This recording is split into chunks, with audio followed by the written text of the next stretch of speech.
look at you and it's easy to see you are that someone I've been trying to meet. I got your number, won't you? Assalamualaikum warahmatullahi wabarakatuh. Perkenalkan, nama saya Bustami. Kembali lagi dalam acara Bustami Channel, yaitu MG Percetakan. Oke, di sini saya mau menerangkan apa sih kegunaan marketing dalam suatu usaha. Dalam suatu usaha itu perlu adanya marketing atau sales. Jadi sales itu sangatlah berpengaruh kepada pendapatan setiap usaha. Jika sales kita meningkat, otomatis pendapatan kita setiap bulan juga pasti meningkat. Makanya sales itu, kalau menurut saya, itu hal yang paling penting, yang paling harus diperhatikan dalam suatu usaha. Karena adanya sales pasti adanya customer, dan adanya customer otomatis adanya pendapatan. Makanya dari sales itu kita genjot pendapatan supaya menghasilkan pendapatan yang sangat luar biasa. Dikala kita pertama membuka usaha, dipastikan kita semuanya kaku. Apa sih tindakan kita? Terkadang hal-hal yang kecil itu perlu kita perhatikan. Seperti misalnya contoh, suatu perusahaan yang besar itu berawal dari marketing yang bagus dan manajemen yang bagus. Tapi di awal-awal kita ulas bahasa marketing dulu atau sales ya.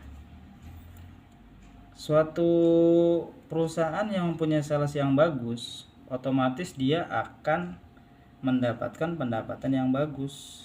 Contoh, jadi ini saya ada sebuah gunting. Kita misalnya saya khusus di ATK dan percetakan ya, namanya juga channelnya Mandiri Grafika Percetakan.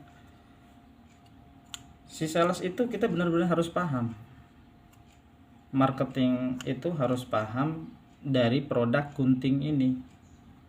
Misal contoh, ini gunting berasal dari mana, ataupun mereknya apa dan harganya berapa. Kalau misalnya kita ketemu sama customer di luar, terus kita ditanya, Mas, itu gunting mereknya apa ya? Misalnya kita udah tahu, oh iya namanya Joyko, oh iya, itu berasal dari mana ya? Nah itu kita harus tahu.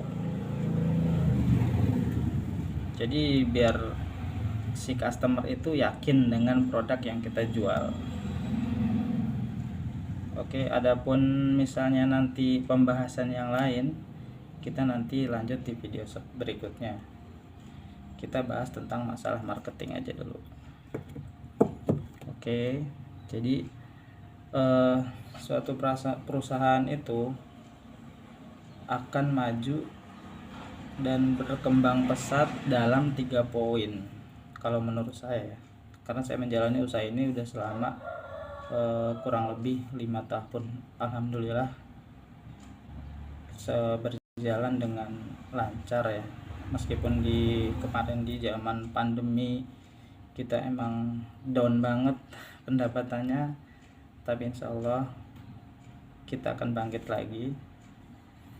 Jadi di suatu perusahaan itu atau kita usaha itu, yang satu marketing, yang dua manajemen. Kita benar harus mengatur manajemen, dan yang ketiga tahu harga pasar. Jadi kalau misalnya marketingnya sudah bagus, pendapatannya bagus, tapi kalau di manajemennya nggak bagus, itu akan goyang. Contohnya si manajemen itu tidak bisa membagi antara mana modal, mana margin, mana buat kebutuhan perusahaan dikala pendapatan nanti bisa down dan kita mempunyai masih banyak tabungan gitu. Jadi 3 poin itu harus dicampur, jangan dicampur aduk, harus dipisah. Tidak boleh ini modal harus dipakai buat ataupun buat kepentingan pribadi gitu, nggak bisa ya. Jadi harus benar-benar diplot satu-satu. Karena kalau misalnya modal ini kita pakai buat pribadi, otomatis di suatu saat kita membutuhkan modal buat usaha, buat modal lagi, itu tidak bisa. Nah disitulah kebanyakan perusahaan tuh yang bangkrut karena itu. Jadi tidak bisa menempatkan mana kepentingan pribadi dan mana kepentingan perusahaan gitu. Oke sih, mungkin segitu dulu ya penjelasannya. Kalau misalnya itu penjelasan menurut saya, karena saya sebagai owner Mandiri Grafika juga dulu pernah menjadi produksi dan marketing ataupun manajemen. Mungkin itu sharing bagian penjelasan. Kalau misalnya ada yang mau nanti tinggal di kolom komentar. Assalamualaikum warahmatullahi wabarakatuh.